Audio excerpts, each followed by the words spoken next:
Bom dia, irmãos, graça e paz. É um prazer, um privilégio para mim estar aqui hoje junto com vocês. Estou muito feliz. Infelizmente, meu marido está preso lá no culto. Nossos cultos sempre tem hora para começar, mas para terminar depende do fogo da igreja. Então, peço desculpas pela ausência dele. Mas estou muito grata, agradeço a pastora Marcela, ao pastor Júnior, aos pastores da igreja. É um privilégio mesmo poder estar com vocês. Meu nome é Thaís, eu sou esposa do Jonas e mãe do Davi, e eu gostaria de dividir esse encontro. Eu não quero falar muito tempo, porque eu prefiro que a gente gaste um pouquinho mais de tempo conversando, com perguntas e conversando mesmo sobre o que os irmãos pensam. Afinal, isso é uma escola dominical, não é um culto. Eu vou fazer, penso que seria interessante fazer a primeira parte, uma apresentação, e a segunda parte a gente entra numa pequena devoção. E depois a gente abre para perguntas. Vou pedir para a pastora Marcela, se ela tiver aí com os slides, quiser colocar agora. Perfeito, muito bom. Então, meu nome é Thaís, como eu já falei, esse é o meu marido, Jonas, e o meu filhinho, Davi. O Jonas, pode passar, pastora. O Jonas, ele é moçambicano e nasceu em Moçambique, na África. E eu sou brasileira de São Paulo. Nasci em Campinas, sou campineira. E nós nos conhecemos no Brasil quando ele estava estudando lá. Eu já tinha chamado missionário. Muita gente pensa que o meu chamado missionário foi meu casamento, mas não foi, não. Eu já tinha. Eu fui chamada para missões com 12 anos de idade e eu achei que seria uma boa ideia a gente unir um chamado com um casamento, ia ser um negócio legal. E graças a Deus, Deus tem nos abençoado. Nós já temos 9 anos de casado. 9 anos? É 9 anos, ó, tem que fazer as contas já. 9 anos de casado. E Deus nos deu o Davi, nosso filhinho. Nós tivemos mais um filho, o Lucas, mas infelizmente, há 3 meses atrás, ele veio a falecer. E nós estamos ainda lidando com isso, mas Deus tem sido fiel e tem nos ajudado a suportar a perda do nosso menino. Nós somos missionários em Angola e sempre trabalhamos com educação teológica. Nós vivemos 7 anos em Moçambique e estamos há 2 anos em Angola. Em Moçambique, o Jonas ele era o vice-reitor do Seminário Nazareno e eu era coordenadora de uma escola infantil que o seminário que tinha dentro do seminário. E depois a igreja nos enviou aqui para Angola, que a igreja do Nazareno é um pouquinho menos desenvolvida, né? Tá há menos tempo no país, então nós viemos para cá para trabalhar com educação teológica e responder por toda a parte de educação no país. Então, o Jonas é o diretor do nosso seminário aqui em Angola e ele responde por toda a parte de educação dentro do país. A igreja tem 7 escolas de ensino médio e além do seminário. Além disso, nós temos outros projetos de educação. Então, tudo isso está na conta dele. Meu trabalho aqui é como professora do seminário em algumas disciplinas e também sou presidente de mulheres a nível nacional. Nós estamos ainda implantando o Ministério de Mulheres. As mulheres aqui em África, de maneira geral, elas são muito pouco valorizadas, né? A cultura é uma cultura muito machista, que valoriza muito o homem, o filho homem, em detrimento das meninas. E então as mulheres elas têm menos escolaridade, elas têm menos acesso aos bens de serviço, elas conseguem empregos inferiores. Se um pai tiver 2 filhos e ele só tiver a oportunidade de mandar um para estudar, ele vai mandar sempre o filho homem. Então, são questões que mexem muito com a autoestima das mulheres e nós temos trabalhado com elas sobre isso. Pode passar, pastora, por favor. Angola é nossa terra prometida, nós saímos de Moçambique, eu achei que eu ia viver para sempre em Moçambique, né? Servindo a Deus lá. Mas a vida de quem serve a Deus, a gente só sabe quando a gente entra, a gente não sabe o que vai ser no caminho, né? E então a igreja nos convidou para servir aqui em Angola e tem sido uma bênção para nós. Angola é um país que fica no sul da África, é um país que tem muitas características parecidas com o Brasil, porque o Brasil, ele na época do descobrimento, nós tínhamos muitos escravos, né? Século XVI, XVII, XVIII. E dos escravos, 18% dos escravos que foram trabalhar no Brasil vieram de Angola. Então, por causa disso, nós temos uma cultura muito similar. Ao mesmo tempo que nós, brasileiros, temos uma dívida com o povo angolano, né? Porque nós escravizamos esses seres humanos. E esse tem sido um lugar onde Deus nos deu para servir. É um povo alegre, receptivo, apaixonado pelo Brasil.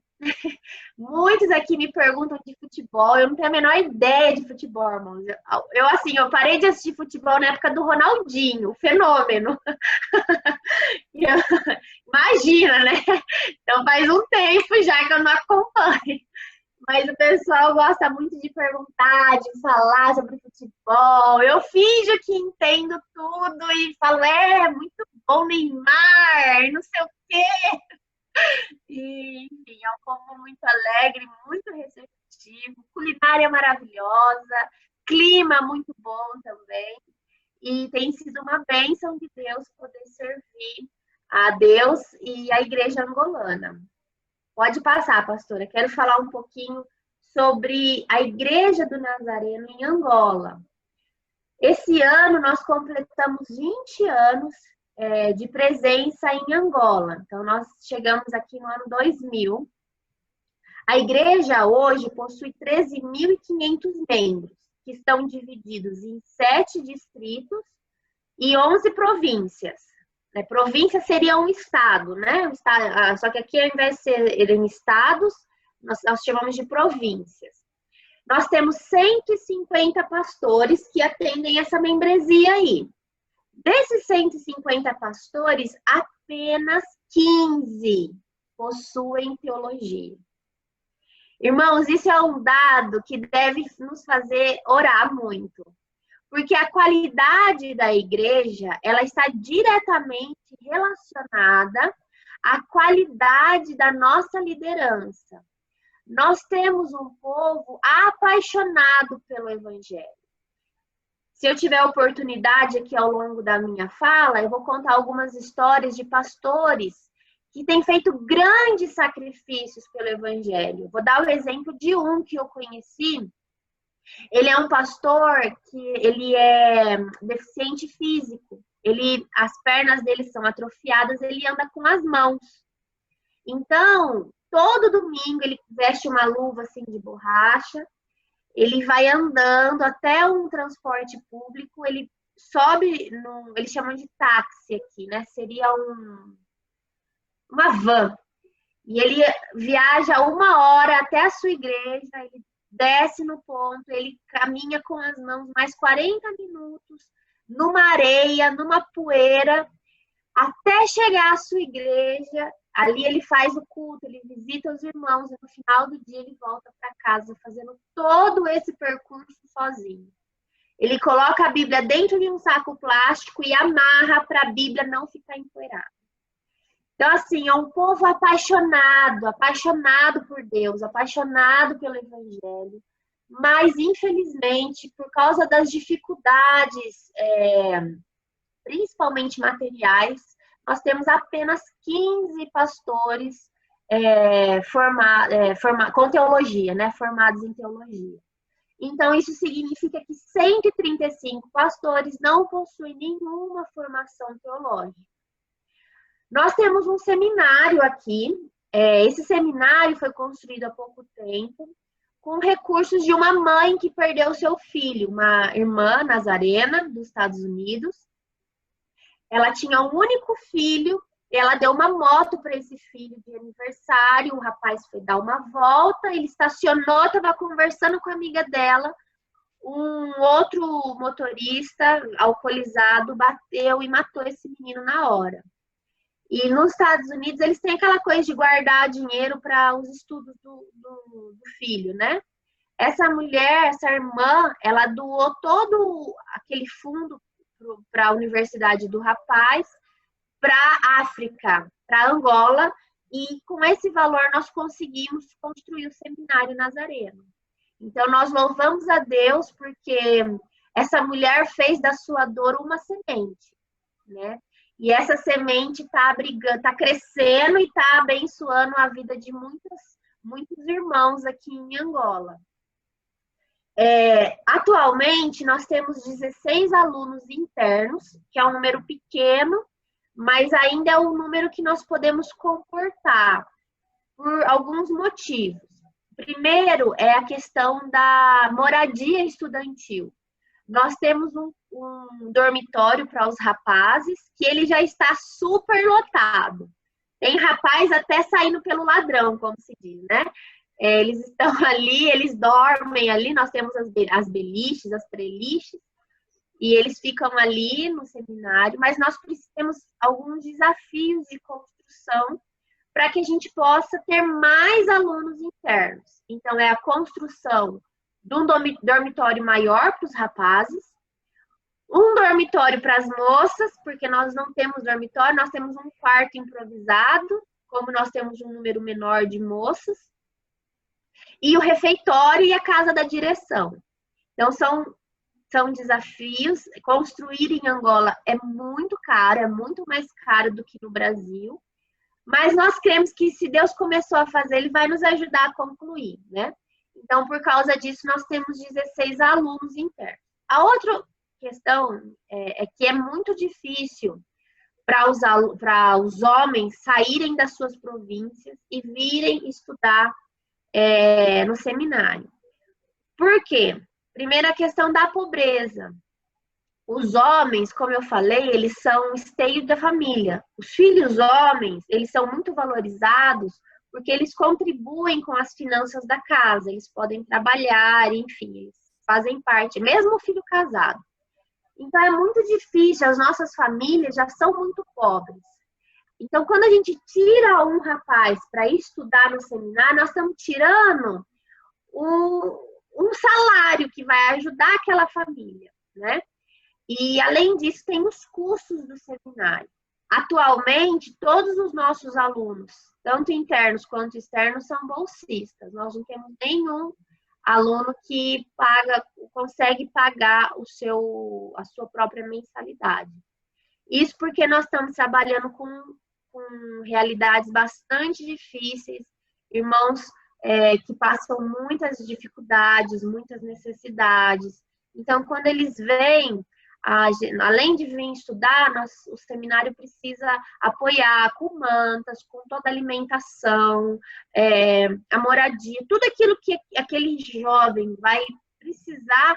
Quem tem que entrar é o seminário, porque ele sozinho não consegue financiar essas coisas. Além do seminário, nós temos um projeto de educação chamado IBNAL, Instituto Bíblico Nazareno para a África Lusófona. A África Lusófona são os países do continente africano que falam português. O IBNAL, ele é um curso que estaria abaixo do seminário, mas que já trabalha questões teológicas, de compreensão bíblica, de interpretação do texto bíblico, também questões de liderança. E o IBNAL, ele vai no distrito. É um trabalho descentralizado, então nós vamos até os distritos, e ali nós fazemos os cursos com os nossos alunos. Desses que nós já formamos, nós tivemos a primeira turma formada em Angola no ano passado. Então, esses que já estão formados já foram para os seus distritos e lá eles estão multiplicando o trabalho com educação teológica. Então, isso não é uma solução definitiva, mas já é um apoio. Até porque nós temos uma questão muito importante aqui que é diferente do Brasil. No Brasil, nós temos uma cultura cristã. A cultura é esse arcabouço, né, que nós vivemos, a maneira como nós falamos, o que nós comemos, aquilo que nós acreditamos. No Brasil, nós temos uma influência, principalmente da Igreja Católica, né, muito forte. Então, isso define os nossos valores, as nossas crenças.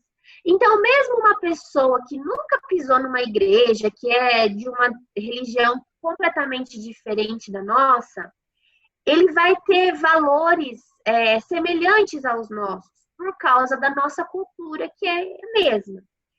Em África, nós não temos uma cultura cristã, ou muito influenciada pelo cristianismo. A cultura africana e a cultura angolana, ela é muito influenciada pelas religiões tradicionais. Isso significa que nós temos questões aqui dificílimas de serem resolvidas. Então, por exemplo, imagine que você é um africano, é um pastor africano. Parabéns, que privilégio. Você está lá no interior de uma vila, em Ondiva, por exemplo, no distrito do Cunene, lá no mato, onde os irmãos fazem o culto, prestando atenção, como se diz? Quem fica na porta da igreja, como que chama? Porteiro. Porteiro, não é secretário, recepcionista.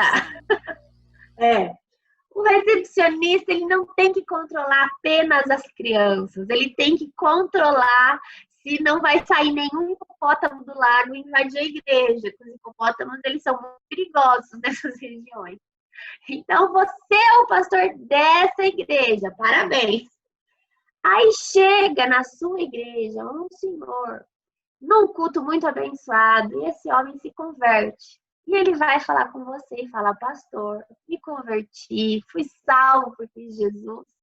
Só tem um probleminha. Eu tenho 5 esposas. O que eu devo fazer?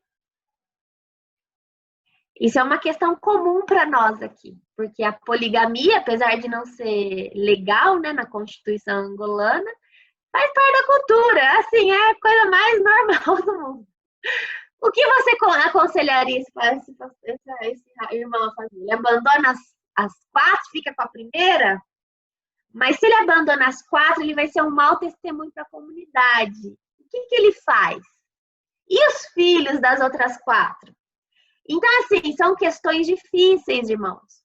Que se os nossos líderes eles não tiverem um profundo conhecimento bíblico, souberem a nossa doutrina, assim, de cabo a rabo, mesmo sabendo tudo isso, é difícil algumas vezes.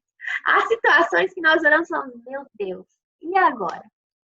O que nós vamos responder para esse pessoal aqui? Então, esse é um dos exemplos, né? Eu poderia falar sobre outros, poderia falar sobre dote. Aqui as mulheres têm que pagar o dote, que eles chamam de alambamento, senão não tem casamento. O casamento civil não é considerado na cultura. Ao mesmo tempo, o casamento da cultura ele é extremamente caro, porque eles têm 3 dias de festa. Então, um pastor que é casado no civil, mas não é casado no religioso, é casado? São questões culturais difíceis. É por isso que a educação teológica é tão importante em todo lugar, mas no contexto africano, onde nós não temos uma cultura cristã, ele é fundamental para a saúde das nossas igrejas, para uma boa doutrina pregada nos cultos. E, enfim, acho que os irmãos já entenderam o tamanho do problema, né? Pode passar, pastora, por favor. E aí eu coloquei aqui alguns desafios de educação em Angola. Coloquei alguns, tem outros, mas eu não quero assustar vocês. Então, vamos começar orando por esses daqui? E aí, conforme a gente for avançando, a gente vai aumentando a lista. Então nós precisamos de apoio espiritual, porque os nossos desafios, nós somos uma família comum, vivendo num contexto incomum. Mas Deus tem nos ajudado e eu creio que Ele vai continuar a fazer isso. Nós precisamos de visão. Orem para que a liderança da igreja, os missionários, os pastores tenham visão e estratégia ministerial. Nós temos uma série de dificuldades aqui. Por exemplo, em períodos de pandemia, nós estamos assim abençoados com o Zoom, né? Se fosse antes da pandemia, provavelmente nenhum de nós iria pensar em convidar um missionário para falar e ter esse relacionamento mais próximo. Porém, aqui em África, nós não temos internet. Os nossos alunos, as nossas igrejas estão em lugares que nem telefone funciona. Nós temos, por exemplo, superintendentes em algumas regiões que para nós falarmos com o superintendente, nós temos que ligar para um parente dele na cidade. Esse parente vai até a vila onde ele mora, marca com ele o dia que o missionário vai ligar. Nesse dia, se tudo der certo, não chover, não morrer ninguém ficar doente, o superintendente consegue ir até a vila, até a cidade, para poder ouvir um recado do missionário. Então, são situações difíceis que nós precisamos driblar e criar novas estratégias dentro do nosso contexto. Nós também oramos por mais jovens. Nós precisamos de mais gente disposta a pagar o preço do evangelho. Ser pastor não é fácil em nenhum lugar do mundo. Mas ser pastor em África exige um comprometimento ainda maior. Nossos pastores vivem com menos de $3 por dia. E isso é muito pouco. É muito difícil ser pastor nessas regiões. Muitos enfrentam situações de opressão. Nós tivemos um pastor agora, até foi aqui uma semana passada que eu não pude estar presente. Esse pastor, uma parte da comunidade que quer que a igreja saia para que eles possam continuar fazendo os rituais, os ritos deles, eles armaram uma situação para o pastor e entraram na casa desse pastor. 7 homens entraram na casa desse pastor. E para bater nele, para agredi-lo. Então, veja que situação difícil. Um homem com 3 mulheres em casa, de repente ele sai do banheiro, está tomando banho, se depara com essa situação. 7 homens em casa, acusando ele de várias coisas que não são verdade, para que ele possa desanimar, desistir do ministério e voltar para casa. Então, assim, são questões difíceis. Nós precisamos de mais gente que esteja disposta a pagar esse preço pelo evangelho. Oramos pelo fortalecimento das nossas lideranças locais que enfrentam esses desafios. Oramos por mais recursos para poder financiar mais estudantes. Se nós não tivermos dinheiro, nós não temos estudantes. Então, recursos são fundamentais para que nós possamos apoiar mais jovens a estudar, para que nós possamos construir, responder, né, esse desafio de construção. E oramos para que o nome de Jesus seja honrado através da vida de todos os crentes nazarenos em Angola. E aí nós temos esse slide que está aqui na nossa frente, né? E a pergunta: o quanto você está disposto a andar? Eu estou falando e compartilhando com os irmãos algumas histórias de pessoas que estão pagando um preço muito alto pelo evangelho, né? O evangelho em África não é barato. No Brasil, nós temos vivido um período em que tem sido até um pouco confortável, né? Dizer que nós somos cristãos e tudo mais. Quando eu olho para a realidade africana, para o contexto brasileiro e para a palavra de Deus, eu entendo algumas coisas que eu quero compartilhar com os irmãos agora. A África está muito mais próxima do Oriente do que do Ocidente. Então, nós temos muito mais coisas em comum com os povos da época bíblica do que com o Ocidente, Brasil, Estados Unidos, Europa.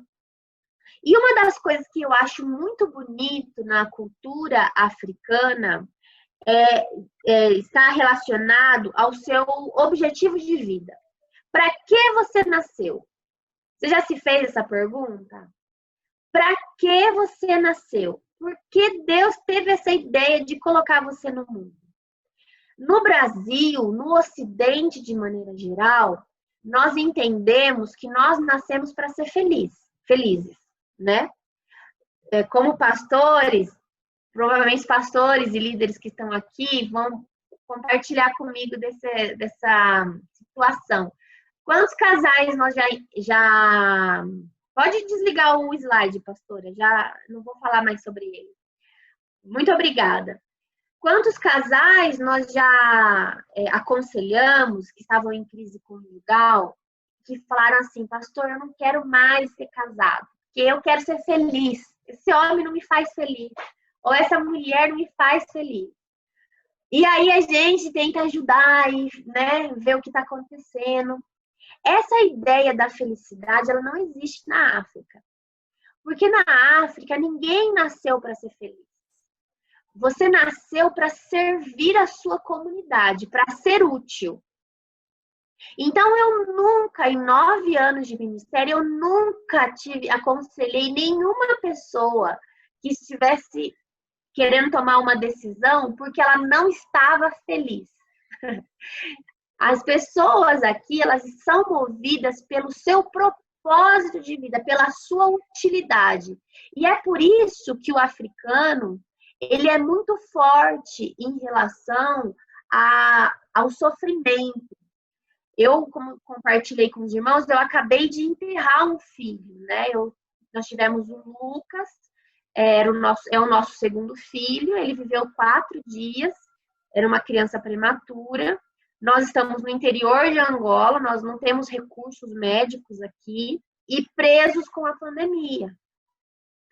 Por causa disso, e porque Deus quis, nós sabemos que Deus sabe de todas as coisas, mas nosso filho faleceu, ele viveu 4 dias e veio a falecer. E nós enterramos o nosso menino em África. E é muito difícil enterrar um filho. E eu vejo a diferença entre a maneira como eu lido com a dor e a maneira como meu marido, que é africano, lida com a dor. Os africanos, eles são muito mais preparados para isso. Eu já fui em muitos velórios, é muito comum enterrar filhos em África, porque nós temos um sistema de saúde muito deficitário. Eu já fui em muitos velórios de mães que enterraram seus filhos. E eu sempre fiquei impressionada com a força dessas mulheres. Isso acontece, entre outras coisas, porque eles têm uma visão da vida diferente da nossa. Como eu falei, para o africano, o propósito da vida dele é ser útil para a comunidade, é servir ao outro, servir a sua comunidade, a sua família. E eu vejo essa ideia muito parecida, muito similar àquilo que nós encontramos na Bíblia. Porque se algum pregador está dizendo para você que Deus quer a sua felicidade, Deus planeja, Deus é o propósito final de Deus, a sua felicidade, esse pregador está mentindo. Porque Deus, ele quer que você seja feliz, assim como qualquer pai deseja que o seu filho seja feliz. Mas antes da sua felicidade, Deus quer que você cumpra o seu propósito de vida. E se para você cumprir o seu propósito de vida, Deus tiver que tirar a sua felicidade, Ele vai fazer isso. Amém. Nem se para isso você tiver que enterrar um filho, Deus vai te causar essa dor para que você aprenda aquilo que você tem que aprender, para que você cumpra o propósito que Deus tem para a sua vida. Se nós olharmos em Gênesis, eu quero compartilhar com os irmãos, não quero me estender muito, mas eu quero compartilhar com os irmãos rapidamente, Gênesis capítulo 9, Os textos são muito longos, então eu vou deixar de lição de casa para os irmãos depois lerem com mais calma todos os textos, para ver se eu não falei nenhuma bobagem aqui. Mas Gênesis capítulo 9, a partir do versículo 20, nos conta uma situação interessante da Bíblia. Noé tinha descido da arca, plantado uma vinha, e com a uva ele fez o vinho. E a partir do versículo 20, diz que Noé fez o vinho, bebeu, ficou bêbado e ficou nu. Na cultura oriental, e na cultura africana é assim também, ver a nudez do seu pai é uma vergonha terrível, é um crime bárbaro. O que aconteceu? Noé tinha 3 filhos, um deles era Cã, ele viu o seu pai nu, bêbado e nu, e ao invés dele resolver a situação ali entre eles, ele foi chamar os 2 irmãos, falar, vem ver aquele doido, aquele velho tá doido, tá sem roupa, na barraca, bêbado. E os irmãos mais sábios do que ele foram de costas, taparam o pai e deixaram o homem ali dormir, até passar a sua bebedeira. Quando Noé acorda e ele ouve, né, descobre tudo o que aconteceu, a Bíblia diz que, a partir do versículo 24, Gênesis 9, 24, que ele amaldiçoa. Mas se você for ler, está escrito assim, Gênesis 9, 24. Despertando Noé do seu vinho, soube o que lhe fizera ao filho mais moço, que é o Cã. E disse, maldito seja Canaã, servo dos servos de seus irmãos. Ele amaldiçoou quem, irmãos? Quem pode responder aí? Canaã. Ele não amaldiçoou Cã. Ele amaldiçoou seu neto, Canaã. Se nós formos ver em Gênesis, capítulo 10, versículo 6, nós vamos entender para que servem as genealogias na Bíblia. Nós vamos ver lá, os filhos de Cã foram Cuxi, Misraim, Put e Canaã. Olha, ele amaldiçoou Canaã e ele abençoou 2 vezes o seu filho mais velho, que era Sem. Sem se tornou, se a gente for lá, Gênesis capítulo 11, versículo 10, diz assim, são estas as gerações de Sem. E vai começar a dar o filho do filho, do filho, do filho, do filho, do filho, do filho. E lá no versículo 27, Gênesis 11, 27, vai dizer que tem um conhecido nosso que é descendente de Sem, que é quem? Abraão. Muito bem, pastora Marcela. Li seus lábios aí. Abraão é descendente de Sem. Então, Abraão veio de uma tribo, de uma descendência, não de uma tribo, de uma descendência super abençoada. Enquanto Canaã era uma descendência super amaldiçoada pelo Noé. Até aqui, irmãos, estamos juntos? Amém? Ótimo, porque agora a gente vai descobrir uma coisa importante na Bíblia. Gênesis capítulo 12, versículo 1 diz: Ora, disse o Senhor a Abraão, sai da tua terra, da parentela e da casa de teu pai e vai para uma terra que eu te mostrarei. De ti farei uma grande nação e te abençoarei e engrandecerei o teu nome. Sê tu uma bênção. Olha que proposta interessante que Deus faz. Deus pega Abraão, o pai dele tinha acabado de morrer, o Tera, então ele seria o chefe da tribo. Um homem rico, bem de vida, que estava na terra mais abençoada que havia, porque ele era semita, descendente de Sem. E Deus pega e chama ele para ir para onde, irmãos? Para Canaã. Não tem aquele corinho do Canaã? Como é que era mesmo? Caminhando eu vou para Canaã. E a gente acha que, nossa, que Deus está fazendo, está tirando o Abraão de uma terra ruim e está levando ele para uma terra boa. Não, irmãos. Deus está tirando Abraão do meio da bênção e está levando ele para o meio da maldição. E com isso, eu quero compartilhar 2 pensamentos com os irmãos. Nem sempre a terra amaldiçoada é a terra seca, é a terra feia. Às vezes, a terra amaldiçoada é a terra bonita, é a terra que mana leite e mel. Então, cuidado, que nem sempre o rapaz feio, que não vai na igreja, que usa drogas, é o rapaz que não é para você se relacionar. Às vezes, o amaldiçoado é aquele que vai na igreja todo domingo. Então, cuidado. Nem sempre a proposta de emprego, aquela proposta do serviço lá que o seu chefe te fez, que, nossa, parece um negócio fenomenal. E você fala, nossa, isso é bênção de Deus. Cuidado, irmãos, cuidado. Nem sempre a terra amaldiçoada é a terra seca, às vezes é a terra fértil. E o segundo pensamento que eu quero compartilhar com os irmãos é: Deus sempre vai chamar os seus filhos para sair do ambiente de bênção e ir para um ambiente de maldição. Quem faz o contrário é Satanás. Satanás é quem nos promete uma vida boa. Satanás foi quem prometeu para Jesus que ele lhe daria as nações da terra, que ele lhe daria pão a comer. Isso quem faz é Satanás. Deus nos chama para caminhar, é para trabalhar, é para entregar a nossa vida para Deus.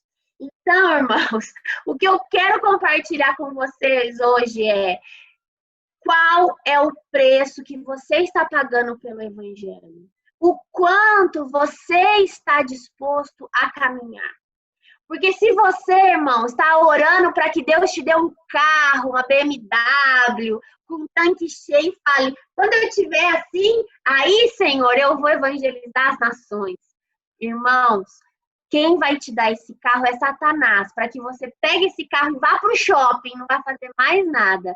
Deus vai te dar um bom sapato, um fôlego bom, uma garrafinha de água, para que você possa trabalhar e servir ao Senhor.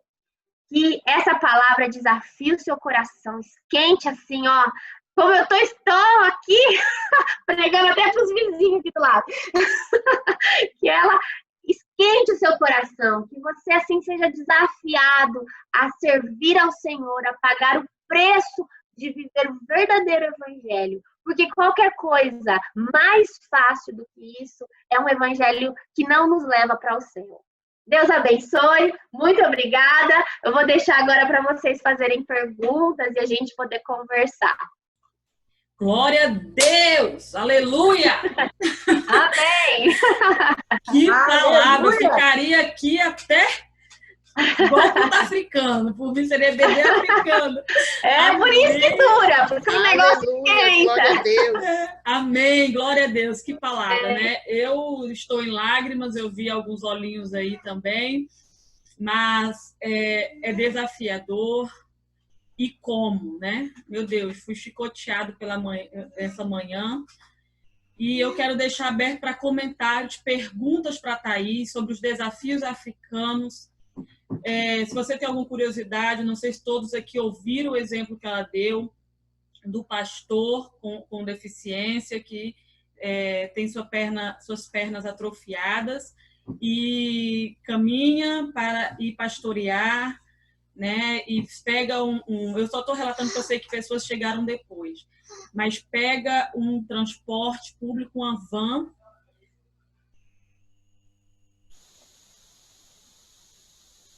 Estão me ouvindo ou travou? Travou um pouquinho, agora liberou. Tá. Então, esse pastor, ele tem as pernas atrofiadas, entra numa van por cerca de 1 hora, desce no ponto da sua igreja, caminha com as mãos durante 40 minutos para ir pastorear. Então, e aí a gente reclama muitas das vezes de pegar um ônibus aqui em Macaé, que é R$1, você chega em 10 minutos na igreja, ou nós caminhamos próximo da igreja, né? Então, é desafiador. Eu quero deixar aberto aqui para que vocês possam expor o que vocês desejam, perguntar, o pastor Luiz vai falar, perguntar para a Thaís. Ela está aqui disponível, o Jonas não chegou ainda, mas ela está representando a família. Então, fiquem à vontade, aproveite esse momento que o Senhor deu de presente para nós nesta manhã. Pastor Luiz. Primeiro, eu quero pedir desculpa, eu entrei um pouquinho mais tarde, alguns minutos, tendo em vista com um probleminha aqui da nossa internet. Eu sou fã desse casal, talvez a Thaís não me conheça, ou está lembrando de mim, mas eu sou o pai do pastor Luiz Carlos Júnior, né? Enfim, ia perguntar pelo pastor Jonas, mas já ouvi a pastora falando que provavelmente ele vai chegar. Eu queria perguntar só a Thaís, primeiro, como é que a gente pode cooperar financeiramente com uma oferta? Segundo, se os coaches aí morreriam de fome.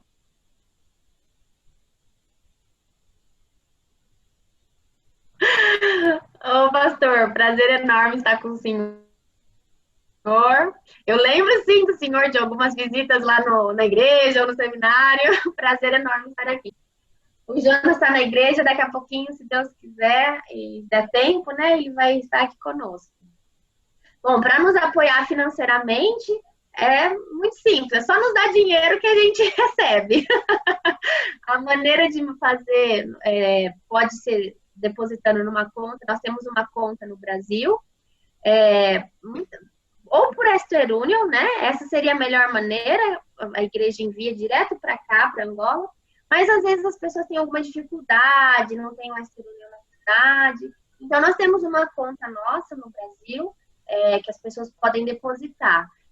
A gente só pede quando isso acontece para vocês nos avisarem, porque como é uma conta pessoal, a gente não gosta de misturar, né, o que é pessoal, o que é da igreja, então só para a gente ter esse controle.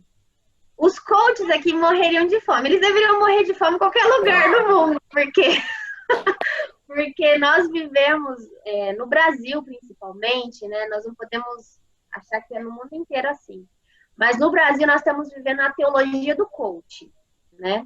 Nós temos aí uma série de pregadores famosinhos na internet que nos dizem que nós somos o centro de Jesus. Então, se nós somos o centro de Jesus, nós somos o centro da Bíblia, e uma teologia torta que nós não é uma teologia bíblica, e que está eu acho, mais perigosa do que a teologia da prosperidade.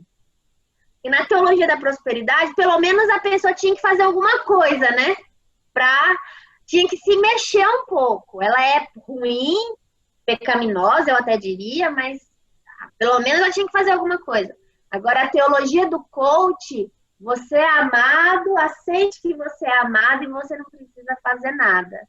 Na minha opinião, é só mais uma estratégia de Satanás para nos deixar bem confortáveis na nossa casa. Aqui na África não cola. Graças a Deus, né? Aqui comigo também nunca colou. Graças a Deus. A gente ainda tem uns guerreiros assim, né? Um soldado daqueles, né? Graças a Deus. Deveria, Thaís, pegar uns 10 desses e mandar para a África, né? Não dura, pastor, não dura. Não, para fazer o trabalho de servo, de serviço. Ah, sim. Eu acho que não tem como a gente estar aqui e acreditar numa papagaiada dessa, né? Muito bem. Obrigado, estou satisfeito. Obrigada, pastor. Manda a conta, tá? Manda a conta. Muito obrigada, mando sim. Eu queria que a nossa amiga Thaís pudesse explicar melhor sobre essa diferença da questão da coletividade, do propósito de servir a comunidade, que ela pudesse explanar um pouco melhor sobre isso, já que a gente vive aqui num país americanizado e que tem mais uma questão da individualidade ao invés da coletividade. Queria que ela pudesse trabalhar um pouquinho melhor isso. É muito legal essa parte, assim. Eu acho que a África é o melhor lugar para se criar filhos. Assim, nós temos um monte de problemas aqui, mas eu acho que o melhor lugar para se criar filhos é a África. Então, eu vou dar um exemplo para explicar isso daí melhor. Quando eu vou para o Brasil, eu levo meu menino no parque e a última vez que eu fui, né, 4 anos atrás, e tinha lá umas crianças brincando e elas estavam brincando entre elas. E o meu filho chegou muito acostumado, né, à vida africana, e ele quis brincar imediatamente com as outras crianças. E as meninas falavam assim: não pode, você é muito pequeno, você não é do nosso time. E elas não deixaram ele brincar. E as mães estavam ali pertinho, vendo a cena. Eu imaginei até que elas iam intervir, né? Falar, não, amiguinho. Elas continuaram na delas. E eu falei, acho que esse é o normal daqui, eu que não estou mais acostumada. Em África, o seu filho não é seu filho. O seu filho é da comunidade. Então, quem cuida do seu filho não é só você, é toda a comunidade. Então, quando umas crianças estão num lugar público, uma criança cai ou uma criança bate na outra, no Brasil a gente não se mete, quem tem que chamar atenção é a mãe. Na África, não. Como aquela criança ela é da comunidade, qualquer mãe que estiver por perto, ela tem responsabilidade com aquela criança. Então, essa mãe, se a criança caiu, ela socorre. Se a criança bateu, ela chama atenção. Às vezes, em alguns casos, nas vilas principalmente, que eles estão mais, a cultura está mais forte, uma criança, por exemplo, meu filho aprontou, o vizinho pode corrigir o meu filho. Porque, por essa visão, a criança não é da sua família, ela é da comunidade. E tudo que a gente faz junto. A gente não faz para mim, a gente faz junto. Então, quando eu estava em Moçambique, nós tínhamos muitas crianças, problema de dinheiro para alimentar essas crianças, então eu falei, vou fazer uma horta. E eu, gente, irmãos, fui criada na Shopping Center. Eu vi, assim, inchada, eu só conheço pela imagem no celular, sabe? E aí, eu falei, não, eu vou fazer uma horta e eu vou aprender a mexer nessa horta, porque eu quero saber para poder dizer, não, tá fazendo errado isso daqui tá fazendo espírito de chefe, né? Aí, eu peguei, as mães lá da comunidade me ensinaram a fazer a horta da escolinha. As mães da escolinha que estavam trabalhando junto comigo. Eu falei assim, eu vou fazer uma horta na minha casa, para eu treinar, porque eu quero fazer. Eu morava no seminário, então nós tínhamos as casas dos professores, mas o quintal era todo mundo junto. E aí eu fiz na frente da minha casa, no meu quintal, e eu semeei rúcula. E eu me lembro que a minha mãe mandou um saquinho de rúcula, irmãos, cabia na minha unha, o saquinho inteiro de semente. E eu falei, vou pôr uns 5 saquinhos, porque é tão pouca semente. Deu 12 canteiros, irmãos, de 1,5 m cada um. Eu tinha a rúcula para a cidade inteira. E aí era engraçado, porque eu ia cuidar, eu levantava cedo, né, para regar a horta, né, os canteiros de rúcula. E quando eu levantava, já tinha alguém regando. E aí eu falava, ok, atrasei.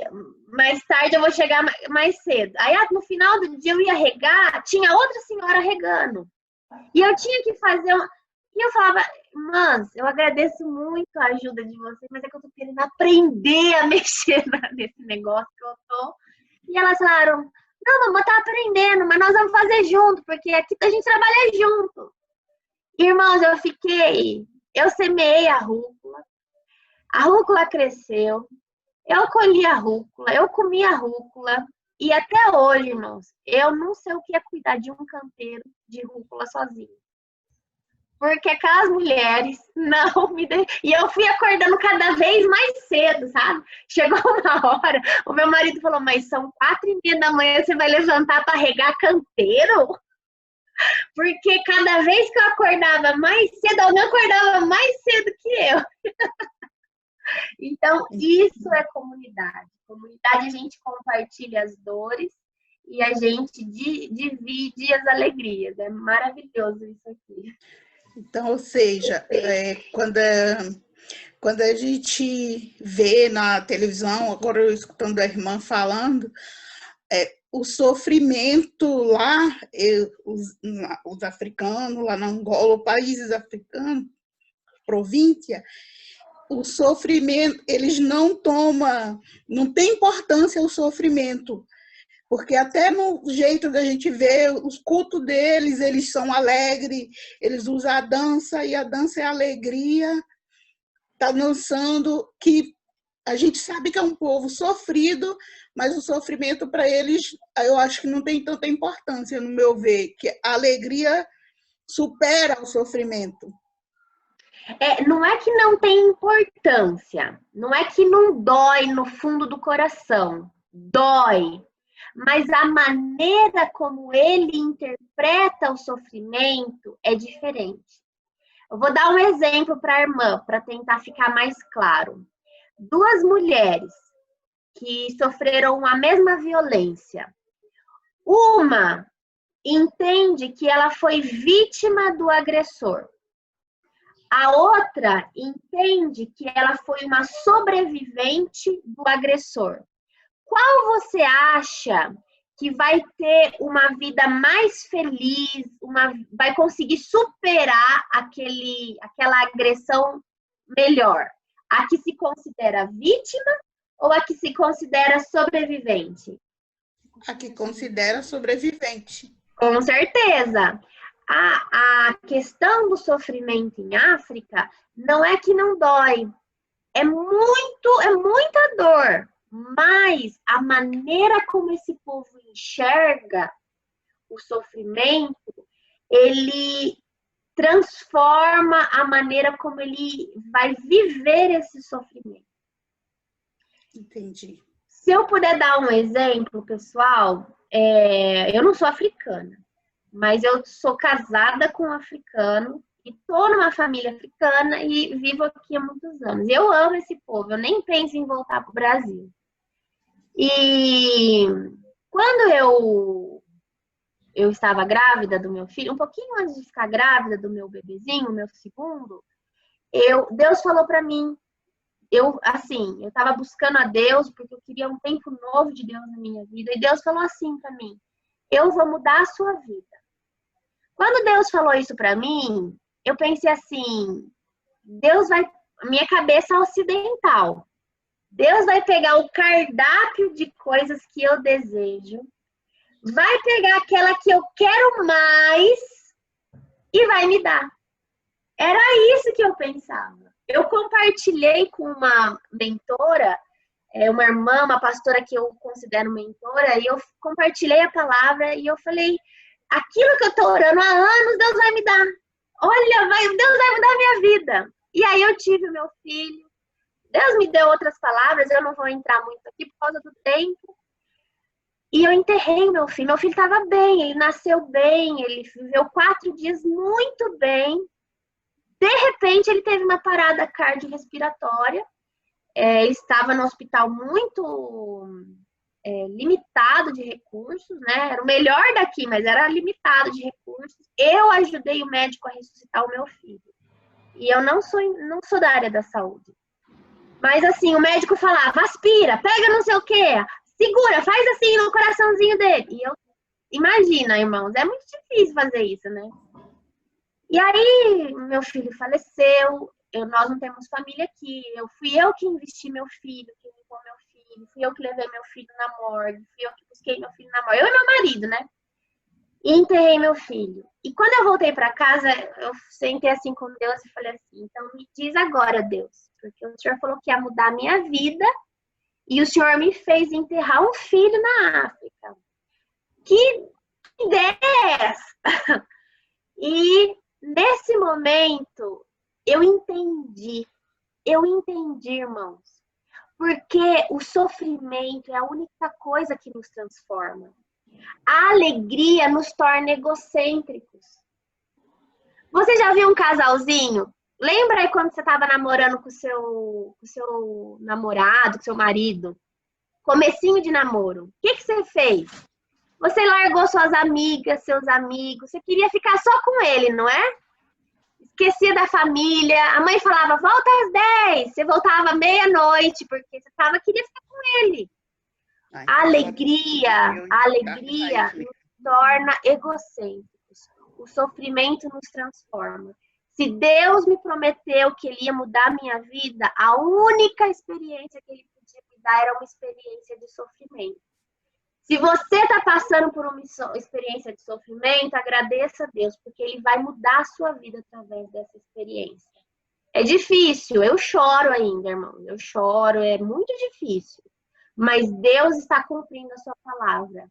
E o meu filho está me esperando lá. A gente ainda vai se encontrar. Eu creio nisso. Alguém consegue falar alguma coisa, gente? Era para ser uma reunião alegre, irmãos. Desculpa, não sei nem o que falar. Ué, mas não é no sofrimento, estamos todos nos sofrendo aqui pelo nosso eu. Ai, Jesus, eu fico imaginando.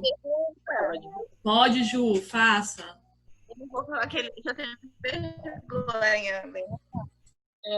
Paz a todos, Paz, irmão. pastor, a irmã, todos que estão na sala. Eu me senti muito curioso agora, né? Devido já ter as situações culturais, né? E a gente sabe, né? Pela internet que o país africano, o continente africano, é da onde que deriva as religiões afrodescendentes, aquela cultura toda. E a gente tem visto nas reportagens que uma outra igreja tem sido muito perseguida, né? E até mesmo com extrema violência. Então, a minha pergunta é sobre isso. Se está tendo alguma reação violenta, né? Algum confronto contra vocês, além dos problemas que a senhora já explicou que enfrenta, né? E tinha uma outra pergunta. Se eles se consideram... Se vocês, os descendentes de Cã, né? De Cã, no caso, né? Se eles se consideram amaldiçoados devido àquela profecia de Noé para o filho que não encobriu a nudez do pai. Ou se eles já conseguem entender que veio Jesus Cristo, né, e que se tornou uma nova aliança no sangue para a remissão dos nossos pecados, né? E a gente entende que é todos os pecados, até mesmo esse pecado que foi um pecado considerado grave, né, de Cã naquela época. Então, eram essas três perguntas em uma, né? Sobre a perseguição, sobre também se consideram amaldiçoados os descendentes de Cã, né? E se a igreja está sendo perseguida ou se vocês alcançaram a graça e o favor de Deus de não ter tanto confronto físico, né? Contra a integridade física de vocês aí que fazem a obra. Entendeu? Muito obrigada, irmão. Aí, só um instantinho. A tela vai cair agora, e aí a gente retornando, que aí você já faz uma resposta já completa, para não cortar no meio. Eu vou derrubar a sala agora, e a gente retorna e a Thaís responde. Prontinho. Pronto. Posso responder ou vamos esperar mais um pouquinho? Sim, pode responder. Então, vamos lá. Aqui, irmão, no Brasil, a maioria é cristão, a minoria são de religiões afro. Infelizmente, nós estamos dando esse mau testemunho de perseguir as religiões, né? Nós temos pastores fazendo passeata, quebrando candomblés, esse tipo de coisa. Aqui é o contrário, aqui a maioria são as religiões afro, a minoria são os cristãos. Mesmo em países como Angola, se você for olhar na internet, está escrito lá que a porcentagem de cristãos dentre as religiões, a maioria são cristãos, principalmente cristãos católicos. Só que o cristianismo em África, ele tem uma coisa que nós chamamos de sincretismo religioso. É assim, a pessoa vai na missa no domingo, acende a vela para o santo, e aí na sexta-feira ela vai bater tambor no quimbandeiro, entendeu? Isso acontece não só na igreja católica, na igreja evangélica também. Nós temos muitas histórias aqui de crente que, quando morre alguém, faz rituais tradicionais, que tem um caráter religioso. É por isso que a educação teológica em África é muito importante. Porque a pessoa não entendeu que aquilo ali não é uma questão cultural, mas também é uma questão religiosa. Então, muitos dizem assim, mas é a cultura de África. A África é assim, nós somos assim. Mas eles não entenderam ainda que isso é pecado. Então, é por isso que nós não temos essa perseguição às religiões né, africanas, de maneira geral, aqui. Ao contrário, a perseguição aos cristãos vai depender muito do país.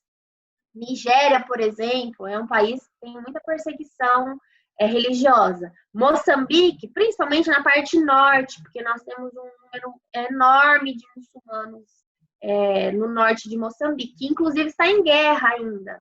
Quando nós saímos, já estava em guerra, agora a guerra está se agravando. Em Angola, nós não temos uma perseguição muito clara, que é uma questão religiosa. Porém, Angola é um dos países que mais expulsa missionários.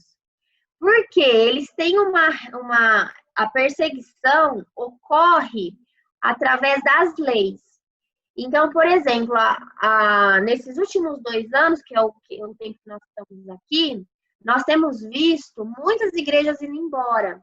Porque o governo decretou uma lei que as igrejas elas têm que ter como se fosse um registro civil, né? Um registro no governo. No Brasil isso é comum, né? Para abrir igreja tem que ter lá um trâmite a ser cumprido.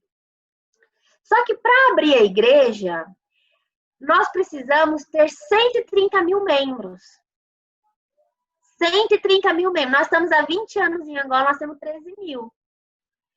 Que igreja é essa que consegue entrar no país e já ter um número de membros enorme como esse?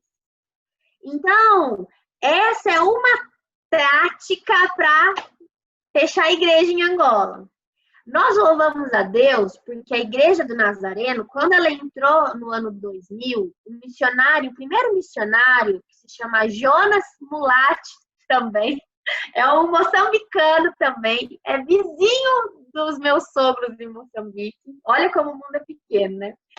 Ele entrou e registrou a igreja.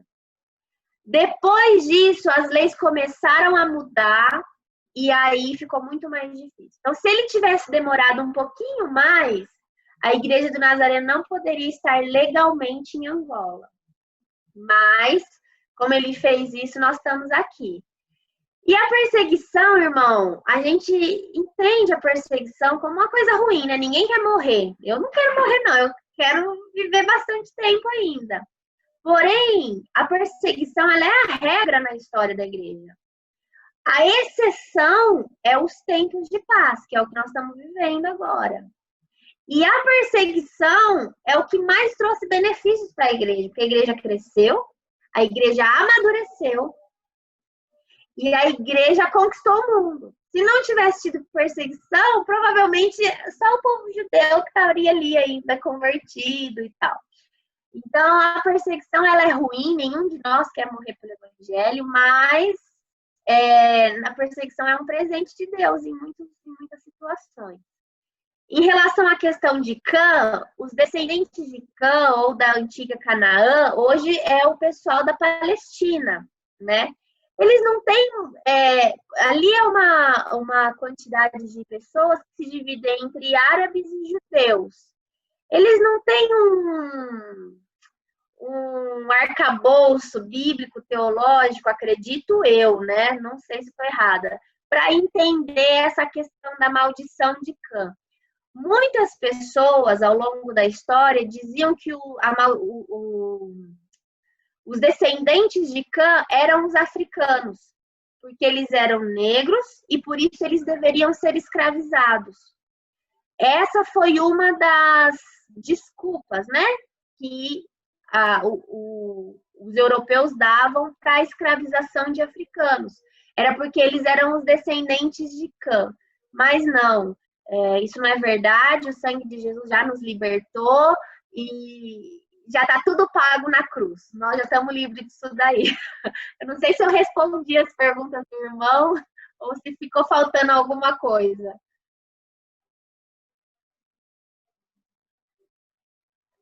Não, respondeu sim, foi bem claro. Foi muito bom, um aprendizado. Eu tinha quase certeza que a parte dos descendentes de Cão fazia parte de algum trecho da África. Eu não sabia que era parte da Palestina. Então, para mim, foi um aprendizado. Muito bom saber sobre isso. Eu vou até pesquisar um pouco mais. Eu acredito que outras pessoas também tinham esse pensamento que a África era um país de extrema pobreza por causa da maldição de Noé. Mas tem coisas que para a gente poder compreender mesmo, a gente tem que estudar um pouco mais, pesquisar um pouco mais, porque é muito vasto, né? É muito, muito grande esse campo da Bíblia que fala dos nossos antepassados e da genealogia, né? Se espalhou muito, né? E hoje a gente tem essa infinidade aí de mais de 70 países, não sei quantas províncias, né? Tá muito grande, né, as coisas. Uhum. Mas eu agradeço pela resposta, foi muito esclarecedor para mim. Obrigado. Que bom, irmão. Muito obrigada.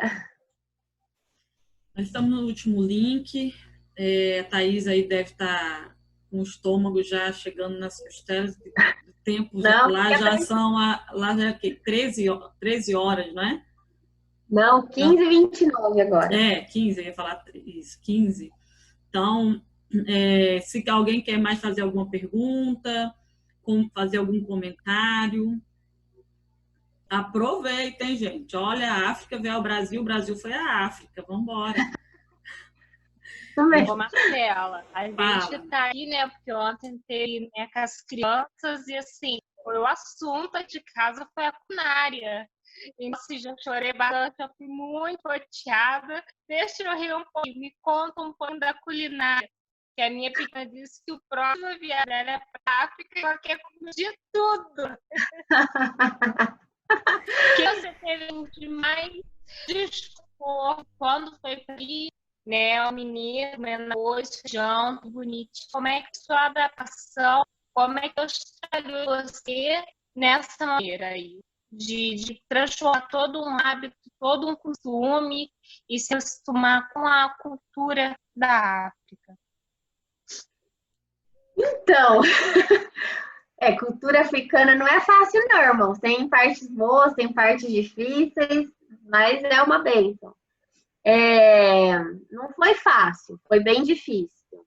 A primeira semana que eu vivi em África, eu falei, eu não vou aguentar viver um ano aqui nessa terra. Um mês eu não vou aguentar, vou embora. E graças a Deus, eu estou há 9 anos aqui. Eu digo, quando eu fizer 10, eu vou fazer uma festa, vou comemorar. Deus é fiel. O mais fácil da cultura é a questão externa. O que come, o que veste, como falam. Essa é a parte fácil, né? Se você tiver um pouquinho de boa vontade, você aprende isso rapidinho. A parte difícil é entender a mente, é como funciona a cabeça do africano. Isso é difícil. Eu acho que, assim, eu estou há 9 anos aqui, eu posso dizer que a partir do 7º ano, eu comecei a ter mais facilidade para entender. Então, eu comecei a saber, assim, não devo fazer essa piada nessa situação. Não devo falar dessa maneira com essa pessoa. Enfim. Agora, a parte da culinária, é muito boa a culinária africana. Eu sou um pouco suspeita, porque eu sou boa de garfo, sabe, irmão? Pode me convidar para comer na sua casa, que eu não dou trabalho nenhum. Eu como de tudo. Se tiver sal e pimenta, tá resolvido o problema. E eles comem muitas coisas parecidas com a gente, arroz, feijão, mas algumas coisas são tradicionais. O fungi, que é fungi em Angola, shima em Moçambique, tem na África inteira. Ele é um substituto do arroz. É uma massa de farinha de milho. É como se fosse uma polenta, só que ela é bem dura e ele substitui, não tem gosto de nada. É farinha de milho e água, não tem nem sal. Mas eles gostam bastante disso. E as comidas têm que ter bastante molho. Porque como é aquela massa seca e sem sabor, o molho é que dá... E eles gostam, por exemplo, Moçambique cozinha-se muito com amendoim e coco, que é maravilhoso, é muito, muito bom. Uma galinha com amendoim e coco, meus irmãos, olha, cuia, como se diz aqui, é bom demais. Agora, tem umas coisinhas diferentes que eu posso levar para os irmãos quando eu for para o Brasil, se alguém quiser experimentar. Que é, por exemplo, eles comem aqui sabe aquelas larvinhas? Umas minhoquinhas que fica no coqueiro. Sabe o coqueiro? Tem umas minhoquinhas assim. Aí eles pegam aquela larva, fritam e comem com sal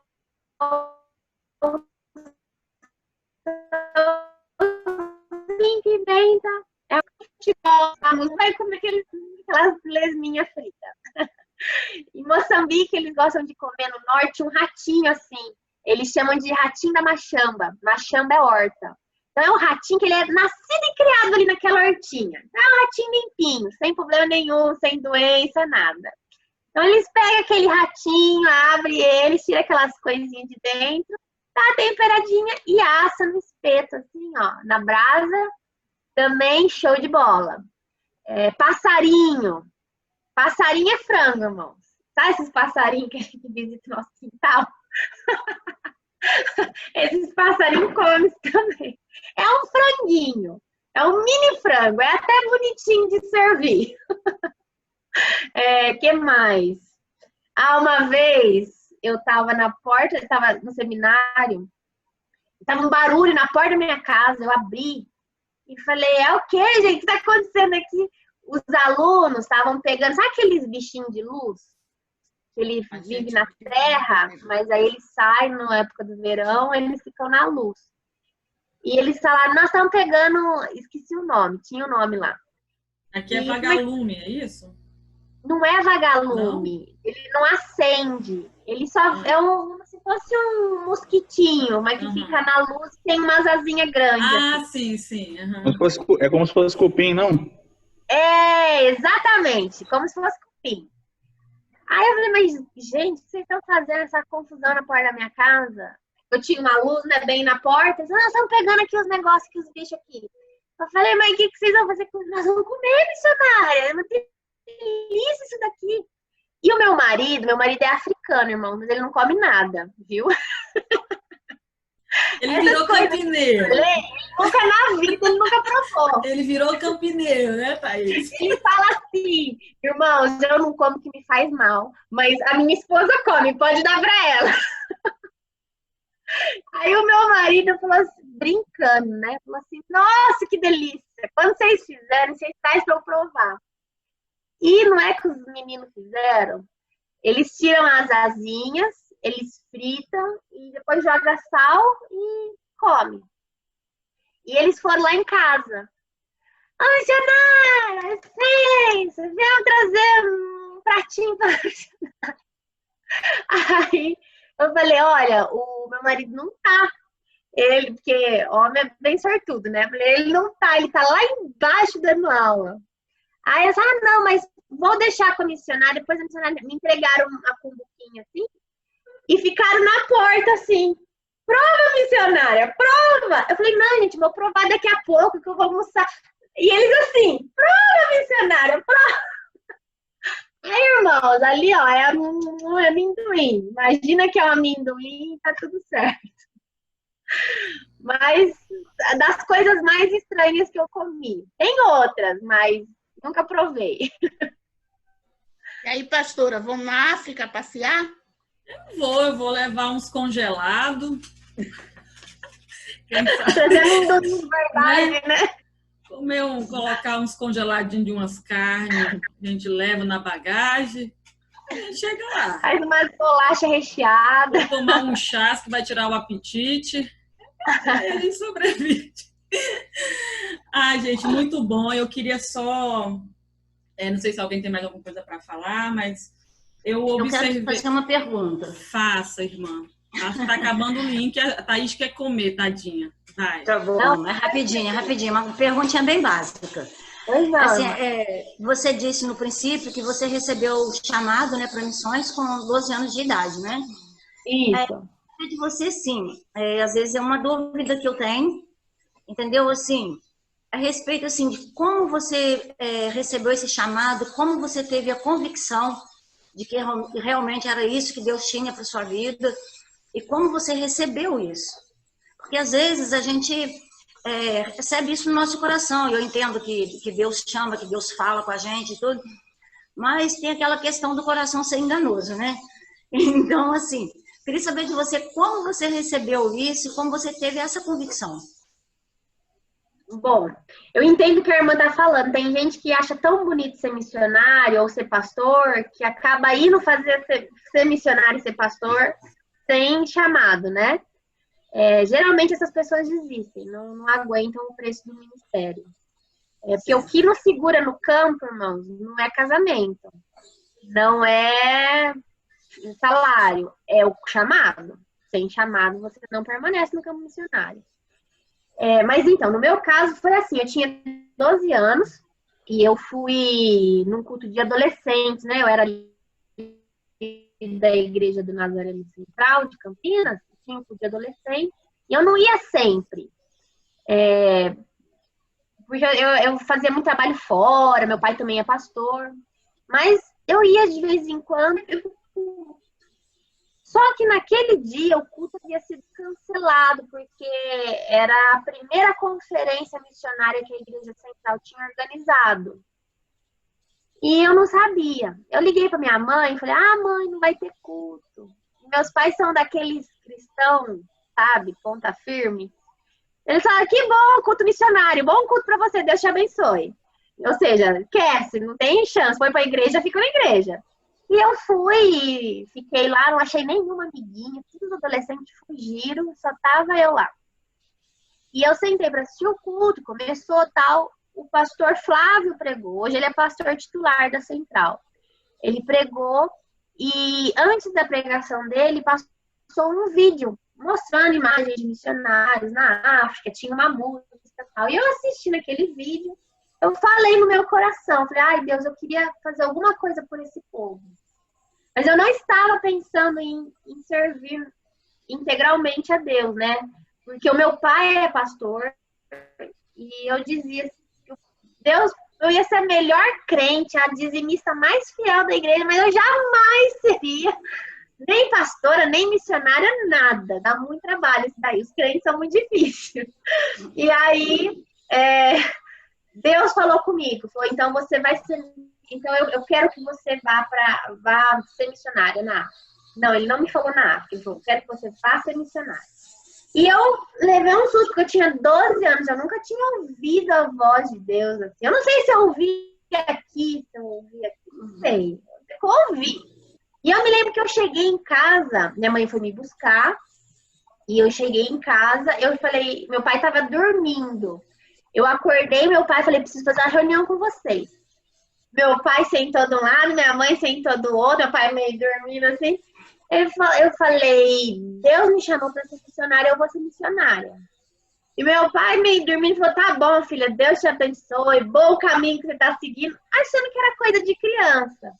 E a minha mãe falou assim, mas vai estudar primeiro. Eu me lembro disso até hoje. E passou. Família foi avisada. Mas a partir daquele dia começou a queimar uma paixão no meu coração. E eu não sei explicar de onde veio, porque eu sou de uma família que não tem envolvimento com com questões, problemas sociais, eu sou de uma família de classe média, de Campinas. Como eu falei, cresci no shopping center, mas começou a queimar no meu coração uma coisa que eu não sei explicar. E tudo que eu comecei a fazer a partir de então estava direcionado ao campo missionário. Inclusive, nos momentos em que eu disse, não, Deus, isso não é para mim, não vou obedecer, vou fazer outra coisa, né? Mas mesmo assim, o meu coração sempre queimou nessa visão. Eu creio que o nosso chamado está diretamente relacionado à nossa paixão. Se a gente for olhar Moisés já era um homem apaixonado pelo povo judeu, pelo povo de Israel, antes de ter sido chamado. Tanto que ele matou um soldado, né? Ele foi capaz de matar um homem para defender o seu povo. Aí ele fugiu, achou que a vida dele tinha acabado e depois chama ele no deserto. Então, eu creio, sim, que o nosso chamado está muito relacionado à paixão que nós temos no nosso coração. Para além de ter um momento, uma situação em que Deus nos chama, como foi o meu caso, nós também temos essa questão. A pessoa realmente é apaixonada por aquilo? Ela realmente ama aquilo, fala sobre aquilo em tudo que ela faz? Ou ela só fala sobre missões no culto de missões? E a terceira coisa é que a própria igreja testemunha, né? As pessoas que estão ao meu redor, eles testemunham. A Thaís nasceu para isso. A Thaís, né? O fulano é ministro de louvor. Não, mas ele tem tudo a ver com ele. Então, são essas três coisas. Aquilo que Deus fala, a sua paixão e o testemunho da igreja ao seu redor. Eu acho que são esse o caminho para a gente descobrir aí o nosso chamado. Entendi. Obrigada. Deus abençoe, irmão. Amém. Que Ele continue abençoando você e seu ministério aí, sua família. Amém. Obrigada. Amém, irmãos. O tempo já avançou um pouquinho, né? Vamos ter misericórdia da Thaís, que já é quase hora de tomar café lá. Né? E eu queria só, para finalizar, algo que eu percebi em toda a fala da Thaís, toda a exposição da palavra e de todos os testemunhos dela, e que ela usou uma palavra, a troca, que na verdade provavelmente nós usaríamos aqui, em todos os momentos que Thaís foi falar de alguma coisa que para a gente seria ruim, ela usou a palavra difícil, né? Então ela não frisou a palavra ruim. Aqui tem o lado bom, e a gente poderia, e talvez diria assim, e tem um lado ruim. Mas a Thaís usava, tem um lado bom e tem um lado difícil, né? Que se torna diferente quando eu olho algo ruim e algo difícil, né? O difícil eu vou conseguir enfrentar. O ruim já vai ser mais complicado para mim. Aquilo vai talvez me tirar muito mais do foco do que o difícil. Porque é difícil, mas não é impossível. O ruim me traz dores que talvez eu não consiga e não queira enfrentar.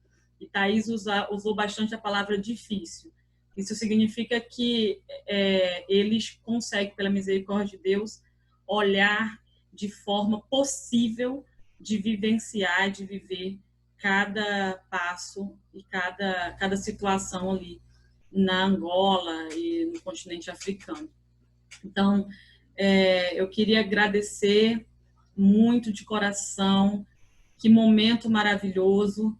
E eu espero, irmãos, que, assim, sinceramente, do fundo do meu coração, as palavras que foram ditas, a presença de Deus, né, que nós sentimos através da fala da Thaís, possa realmente ficar marcado e que hoje, a partir de hoje, nós possamos olhar a nossa vida, a nossa caminhada com Deus de forma diferente. Que algo possa mudar em nós.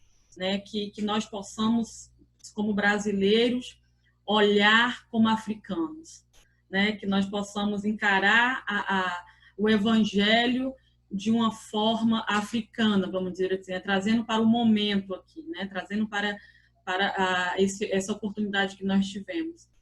E que nós possamos não se importar com as coisas terrenas, da mesma forma que a gente coloca na balança as espirituais, né?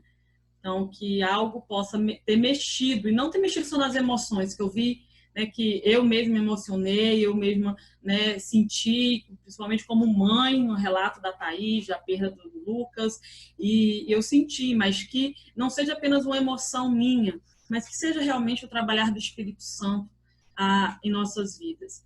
Então, vamos orar pela vida da Thaís, vamos contribuir com a vida desse povo, e eu acredito que se a gente tirar um hambúrguer, uma Coca-Cola ou qualquer outra coisa, porque essa pandemia nos ensinou que nós conseguimos viver sem o lanche do final de semana. Essa pandemia nos ensinou que nós podemos viver sem a festa dos nossos filhos. Essa pandemia nos ensinou tantas outras coisas, e que nós possamos usar isso para ofertar na vida de missionários, para ofertar na vida daqueles que a gente consegue e percebe Deus agindo. Então, nós temos aí, vocês viram que, meu Deus, quem de nós, eu fiquei pensando, né? Eu iria usar o dinheiro ou para continuar guardando para o meu próximo filho, ou eu iria usar o dinheiro que eu tinha juntado para o meu filho, para a faculdade, para fazer outra coisa, né? No relato da irmã que ofertou para que o seminário pudesse estar lá em Angola. E nós, qual seria a nossa reação, né, diante de tudo isso? Então, que a gente possa refletir o que nós estamos contribuindo. Às vezes, levar R$2 para a igreja, nós sentimos que é muito, né? Às vezes, contribuir e entregar com gratidão aquilo que o Senhor nos deu por misericórdia durante o mês, no salário, às vezes nós sentimos tanto, né? É algo assim que a gente não consegue que dar, né? Algo tão tenso, e às vezes a gente pensa, nossa, eu não vou ofertar porque eu quero comprar uma calça jeans, né? E aí a gente olha para um povo que precisa da nossa oferta, mas não é para comprar roupa. Eles precisam da nossa oferta, não é para comer um hambúrguer, não é para ir no shopping, não é para ir brincar, não é para fazer a festa linda e maravilhosa dos nossos filhos, que eu sempre digo todo ano que vai ser um bolinho, e quando termina, né, umas decorações. Então, é uma oferta que nós estamos contribuindo para que aquele povo viva o reino de Deus naquele lugar. Então, vamos tomar nossa consciência nesse momento de qual o nosso papel aqui na Terra. Vamos contribuir com a nossa igreja local, pelos projetos, vamos contribuir com os nossos missionários e vamos fazer chegar lá um pouquinho de nós, um pouquinho do amor de Deus, um pouquinho da igreja brasileira a esses lugares. Eu fico muito emocionada em poder ter participado, né? Jonas não conseguiu chegar, mas não vai faltar oportunidade. Outro dia a gente marca um horário, a gente entra no horário deles, porque eles entraram no nosso horário, depois a gente marca um horário deles, e aí a gente, né, marca o Zoom para conhecer Jonas, para o Jonas falar, e a gente vê um dia na semana, o melhor dia, a melhor hora que for para eles, ele fala e a gente vai ao encontro deles, tá bom? Combinado assim? Vai cair em 10 minutos. Eu queria finalizar com o pastor Luiz Carlos, reverendo Luiz Carlos, orando pela vida do Jonas e da Thaís, e por todos os missionários, e por todos os desafios ali, né? Pelo Davi, que lindo. Com certeza, os nossos filhos na África seriam criados de uma forma mais cristocêntrica, vamos dizer assim, né? Mas isso não impede de você, no Brasil, trazer essa mentalidade para os seus filhos, para os nossos filhos. Não é porque nós não estamos na África que nós não podemos viver da mesma forma. Não é porque nós não estamos lá que nós não podemos educar nosso filho a repartir, a viver a vida de forma íntegra com Deus, a não ter o medo de perder o filho para não cumprir a obra. Que a gente possa ter medo de não cumprir a obra para viver o nosso filho. Então, que seja assim na nossa vida e que o Senhor possa dar para você, Thaís, sabedoria para essas mulheres, trazer um up na vida delas de uma forma que elas consigam entender né? Não numa mentalidade humana, mas numa de Deus, e que a gente ainda possa ver grandes mulheres africanas pregando e sendo bênção e trazendo ali o propósito de vida. Tá bom? Quem sabe um dia a gente consiga conhecer uma africana com a Thaís, discipulou, e hoje ela vai contar um testemunho lindo, a gente vai dizer, nós oramos por você, irmã, sem nem saber quem você é, né? Pastor Luiz Carlos, com o senhor. Tem 8 minutos. Deus abençoe, Thaís. E quando vier no Brasil, as portas aqui da cidade de Macaé e de nossas igrejas estarão abertas sempre, nossas casas também para vocês, tá bom? Muito obrigada, pastor. Eu vou cobrar essa promessa. Amém. Vamos orar. Pai, nós te louvamos por esse estudo, por essa EBD missionária. Te louvamos pelo aprendizado que tivemos. O melhor aprendizado é o aprendizado da prática. O Senhor mesmo nos deixou escrito que cada um de nós devamos não somente sermos ouvintes, mas praticantes da sua palavra. Obrigado pela vida da Thaís, do Jonas, seu filho, sua família. Obrigado porque o Senhor tem sido bom demais. Que tem usado os jovens. Com 12 anos, o Senhor já começou a falar no coração.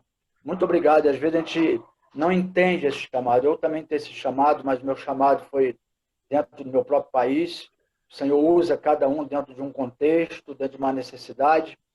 E durante esses 40 anos na sua presença, eu tenho me colocado à disposição. Porém, quando a gente ouve relatos, quando nós estamos estudando, entendendo e vendo, ouvindo uma jovem, porque é uma jovem senhora, com um casal que nós conhecemos, que foi enviado para a África, o esposo já é de lá, veio para o Brasil para estudar, para poder voltar para o seu povo, e hoje tem sido usado no seu país. O nosso coração continua ardendo, independentemente da nossa idade, que vai chegando, mas o coração continua ardendo para que possamos, de uma forma ou de outra, continuarmos contribuindo. Dê a ela e a eles a saúde, porque na questão precária da saúde, só o Senhor é o médico dos médicos, que o Senhor possa fazer com que os mesmos possam ter saúde, no sentido de que eles continuem trabalhando, labutando, pregando, ensinando e fazendo a sua obra missional. Muito obrigado por esta família. O Senhor, nesta manhã, nos ensinou muito, eu tenho certeza, e que toque no coração de cada um, para que possamos, quem sabe, né, apadrinhar um pastor, fazer com que um pastor possa viver melhor com as suas famílias, um pouco de uma oferta, de alguns valores que possamos enviar para este casal, para essa família, e eles possam distribuir, fazendo com que outros pastores, algumas famílias possam serem, de uma forma ou de outra, melhor, ó Deus, pastoreado, melhor custeado com a sua própria família. Nós te louvamos, te agradecemos por essa família e por todos quantos colocaram no coração de, junto conosco, nesta manhã, aprendemos a sua palavra. Amamos o Senhor e oramos com gratidão em nome de Jesus e o fazemos até que Ele volte. Amém. Amém. Amém. Muito obrigada. Muito obrigada. Foi um grande prazer estar com vocês. Nós e aguardo agora um cafezinho do lado de cá. Aqui não tem Zoom, não. Tem que vir mesmo. Um ratinho de petisco. Um ratinho de sobremesa ainda. Não, brincadeira. Eu faço um bolo, gente. Eu cozinho. Então tá bom. Gente, muito obrigada aí por vocês estarem participando. Sei que foi bênção para todos vocês, para mim. Que a gente possa ir... Isso foi gravado, né, Marcela? Sim. Vou colocar no YouTube daqui a pouco e já passo o link. Tá? Deus abençoe. Hoje às 18 horas, culto presencial e online.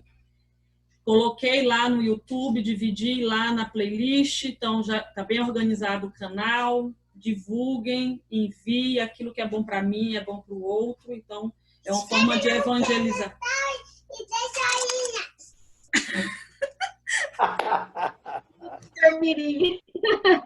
Liga o sininho, né, Ana?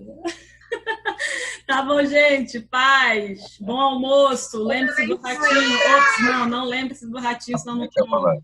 Tchau. Escreve no carro. Tchau, Valara. Olá, Luísa. A Luísa lá. Oi, Luísa. Tchau, Lara. Oi, Luísa. Tá, Lara, falando com você. Fala oi. Oi. Oi, Luísa. Ah, tchau. A tia Irani falando, Luísa.